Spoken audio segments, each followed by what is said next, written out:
Okay guys, I have some great news. Today, after 3 videos, I am not going to review a superhero movie. Instead, we are going to talk about a Spanish coming-of-age drama comedy I found on Netflix. Please be excited.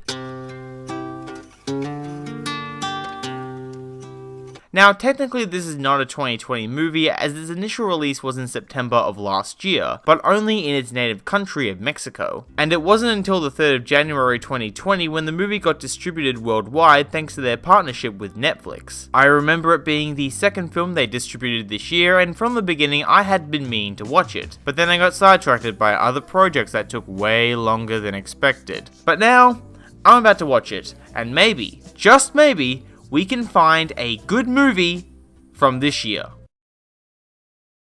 I mean, it's alright. This movie isn't great and does lean more towards being labelled as mediocre, but at the same time, it's not bad and I do think it's a relatively good watch. There are aspects that I really liked and aspects that I really hated, so let's jump in and see what's up. Now, the best part of the film is definitely the acting, especially from Hansel Casillas, who plays protagonist John Miguel. Even though he was the big highlight to be taken away from it, my only problem was that during the first act, I was not really feeling his character per se. I think one of the reasons was the film's pacing, which I will get to later, but I just didn't find him interesting or compelling or even the slightest bit likable until the second act, where out of nowhere, he really started to pop off and become the best part of the movie. His performance blended both serious and comedic elements in a way that really gave his character dimension, and that really helped me sustain a very conflicted relationship with him without having to choose if I liked or hated him, as the character of John Miguel was interesting to say the least. If you watch the movie, your opinion on him will fluctuate from positive to negative because of his determination to win the heart of his crush, and that goal does lead to much of the film's main conflict. As though he's introduced as this shy, optimistic, innocent freshman, we learn that he can also be this despicable, selfish, manipulative, entitled dick who just doesn't care about the welfare of others around him, as his number one priority is his goal. And though at times he can be unlikable and very hard to relate to, he manages to bounce back because of his relationship with other characters and how he reprimands his mistakes, which by that point in the film,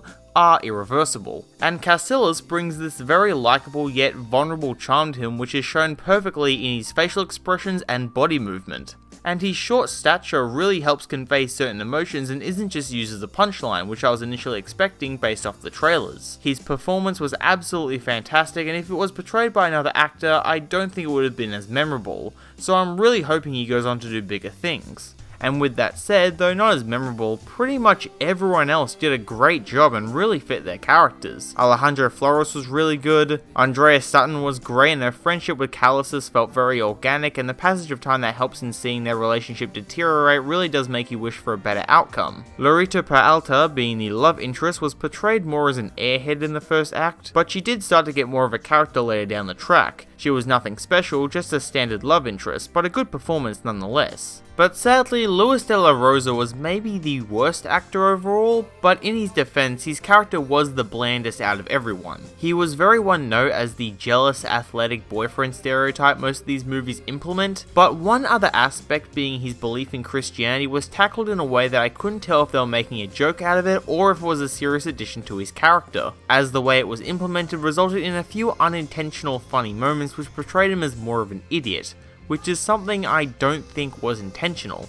A few other things I liked included how they tackled the subject of relationships, especially among these younger characters, as nothing felt artificial, and even though an event at the end could be perceived as a little forced, I think it served the story well and acted as deserved karma for Miguel. And the backdrop of Mexico during the 1994 World Cup wasn't as prevalent as I was expecting, but its addition does work itself into the story in a way that doesn't distract from the main narrative, but does allow for events to happen the way they do, like how Jean Miguel and Kenji are competing for Cristina through the school's soccer tournament, which is inspired by the World Cup. And the only area that the games are really mentioned and footage is used is the beginning and scenes when Miguel is at home. Now, with the praise I'm giving this, I do wish I could like it more, but the problems with this film are just that bad. I think the most notable flaw present which really kept the film from being something great was its pacing and structure, as it was quite the shit show. The reason why is that outside the main plot, there were so many unnecessary and underdeveloped subplots to the point where everything just felt so bloated that the whole concept of focus just got thrown out the window. Many of these subplots don't get the amount of screen time needed to make an impression, and some of them didn't even need to be there. And the pacing concerning these plots affects every aspect of the narrative, as a lot of the film feels rushed. For example, one plot that should have gotten way more screen time than it did was Jean-Michel soccer team. Besides Floris's Melo, who is a major supporting character, everyone else on his team that he personally picked out is given basically nothing. We don't see him interact with them before we are introduced to them through this tiny montage, and besides when they're on the court and 2 small scenes, they are given no chemistry between each other. One reoccurring plot detail is that Melo doesn't show up to practice, but it's only told to us through dialogue. We never see this group of misfits practice or do anything that could build their personality, their bond, or even lead to some memorable moments, as they never took the opportunity to flesh out these characters, and I guess the reason was to keep to the main narrative, as it's all about Jean-Michel's determination. Which is fine, but if they showed that much emphasis on these students during the introduction, you would think they would play a more prevalent part.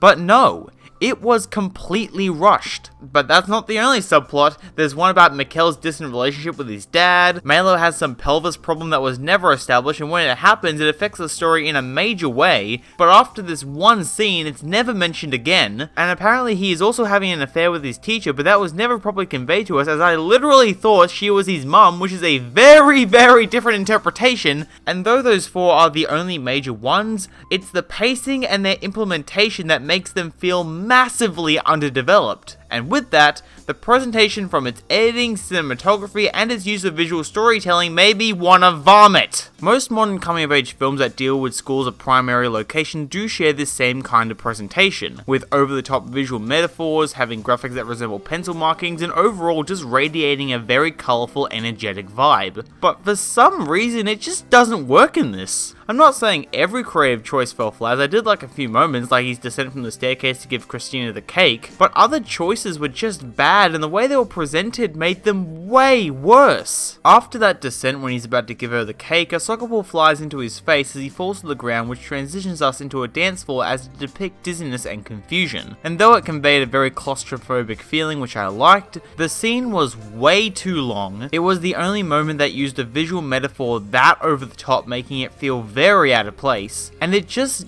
didn't make any sense. Like, why a dance floor? Besides a few select moments, the cinematography was either quite bland or very distracting. A lot of the camera placement felt very random, mainly during scenes when characters are talking. There were obvious continuity errors sprinkled throughout, and this is more on the topic of editing, but again, some scenes went on for way too long, and couple that with the extreme close-ups many of these scenes consisted of, and it got super annoying after a while.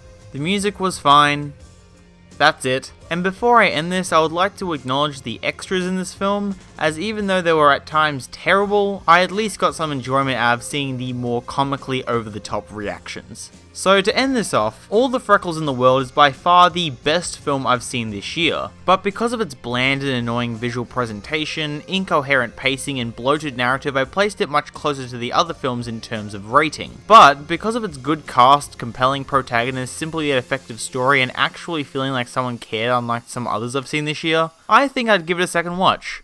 But not for a while.